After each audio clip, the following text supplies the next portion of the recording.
RHC,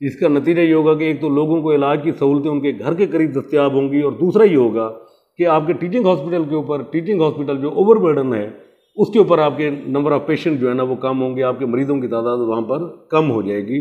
ہاں، اگر وہ بیماریاں جن کا BHU RHC یا THQ کے اندر علاج نہیں ہو سکتا، اس مریض کو آپ شفٹ کریں، ریفر کریں ٹیچنگ ہاسپٹل کی طرف، وہ جائز بات ہے۔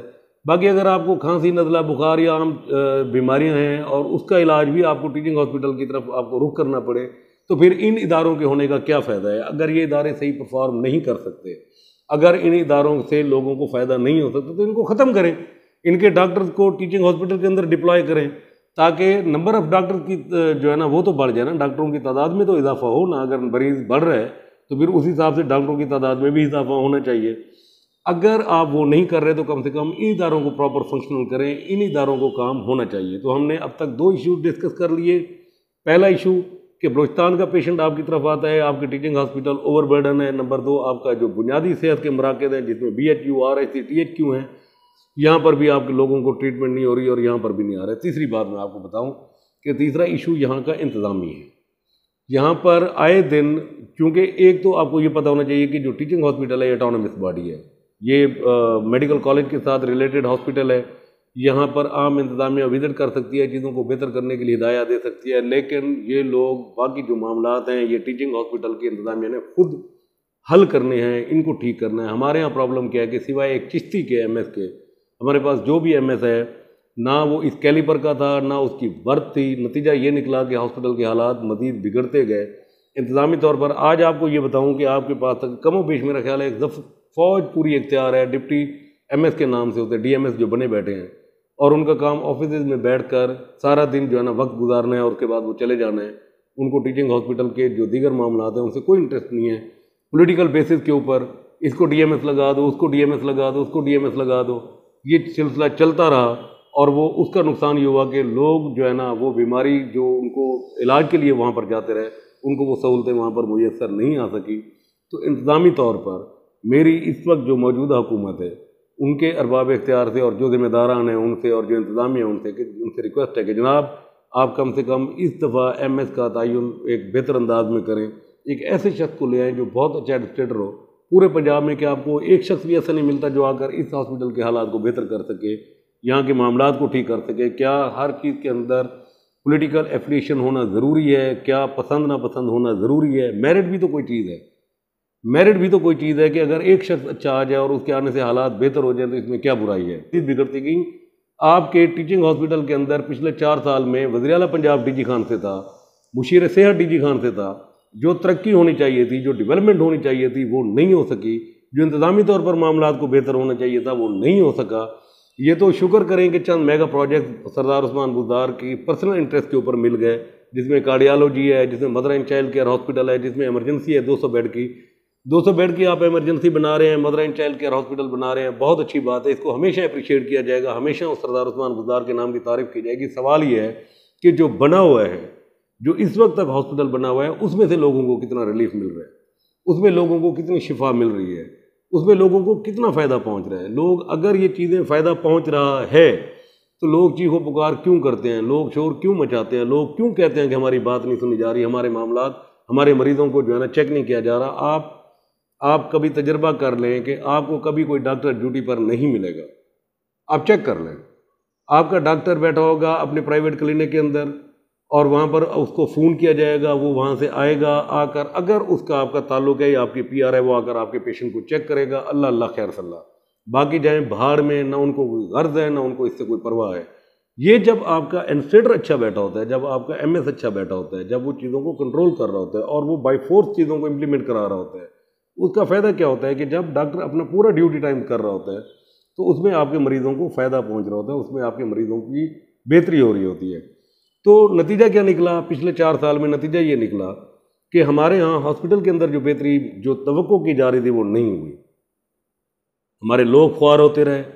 ہمارے ہاں پوزیشن یہ ہے، آپ یہ اندازہ کریں، میں آپ کو اس سے بڑی بدنصیبی ہماری اور کیا ہوگی کہ ٹراما سینٹر کے اندر آپ کی CT اسکین مشین لگی ہوئی تھی، وہ خراب ہوئی، انہوں نے بجائے اس کے کہ اس کو ہنگامی بنیادوں کے اوپر اس کو ٹھیک کراتے، انہوں نے باہر کی ایک پرائیویٹ جو ہے نا CT اسکین مشین تھی اس کے ساتھ کانٹریکٹ کر لیا۔ سبحان جاؤں میں ان کی عقل پہ اور ان کی جو ہے نا فراست کے اوپر.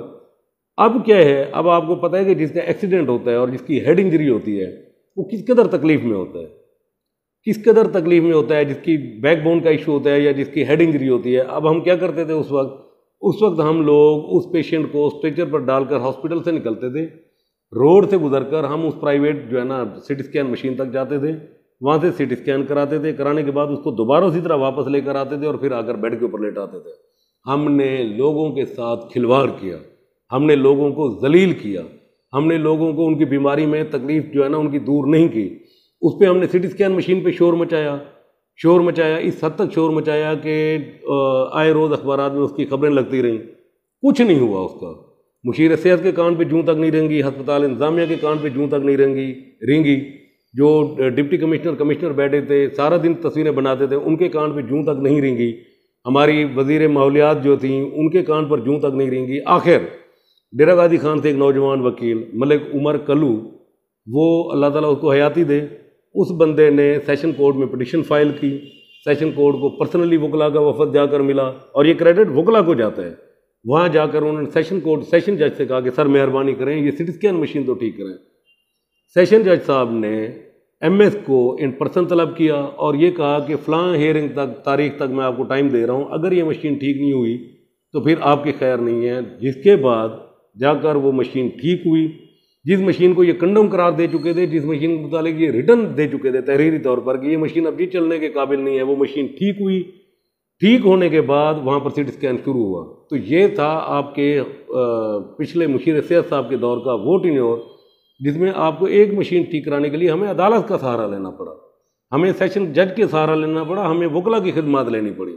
یہ تو اللہ تعالیٰ نے کرم کیا کہ وکلا نے سنسیریٹی کے ساتھ اس کے اوپر اس ایشو کو پکڑ لیا اور تب جا کر وہ ٹھیک ہوا.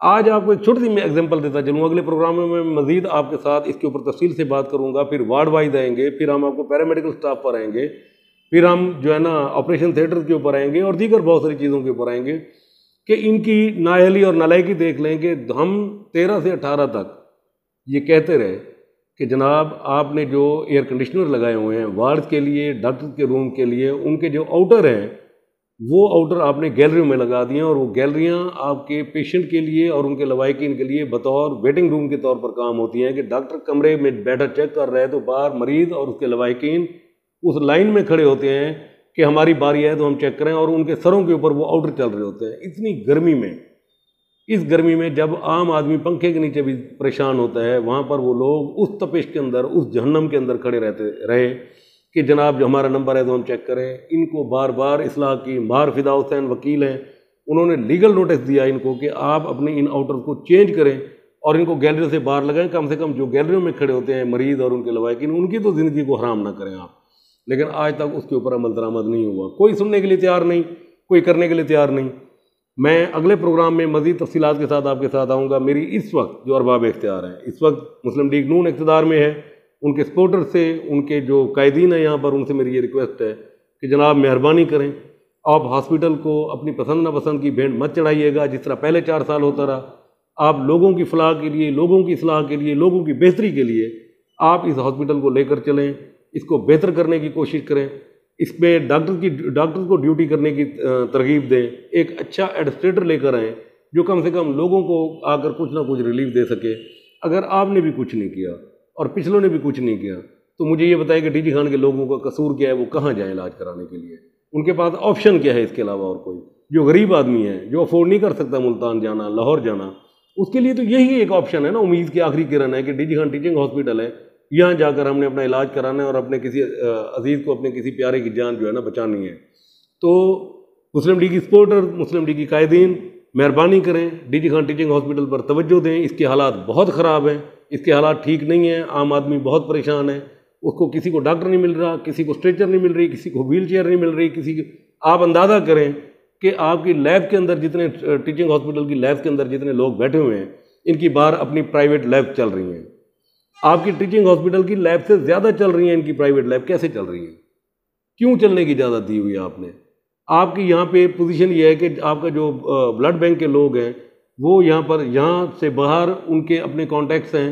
اگر پرائیویٹ ہاسپٹل میں کسی کو بلڈ کی ضرورت ہے تو آپ کو یہاں سے بلڈ سپلائی ہو جاتا ہے. یہ تو بڑی عام سی بات ہے. آپ کے جتنے جہاں پہ جو اس وقت پوزیشن یہ ہے کہ گورنمنٹ جب سے یہ پی ٹی آئی کی گئی ہے، سردار عثمان بزدار گئے ہیں اور نئی گورنمنٹ آئی ہے، حالت یہ ہے کہ آپ کے جتنے مین اچھے ڈاکٹرز تھے معذرت وہ اپنا ٹرانسفر کرا کے یا تو جا چکے ہیں یا جانے والے ہیں۔ یہ ہے آپ کا D G Khan teaching hospital, یہ ہے وہ جگہ جہاں ہم نے اپنی زندگی بچانے کے لیے کوشش کرنی ہے۔ تو مہربانی کریں D G Khan teaching hospital کے اوپر توجہ دیں، انشاءاللہ ہم آپ کو اس کے ساتھ مزید اپڈیٹ کرتے رہیں گے۔ ابھی مزید بہت سارے پروگرام کرنے ہیں جس میں ہم آپ کو اس کی وہ تمام کوتاہیاں خامیاں جس کی وجہ سے مسائل پیدا ہو رہے ہیں وہ آپ کے گوش گزار کریں گے۔ امید ہے آپ ہمارے ساتھ رہیں گے۔ اگلے پروگرام تک اللہ حافظ۔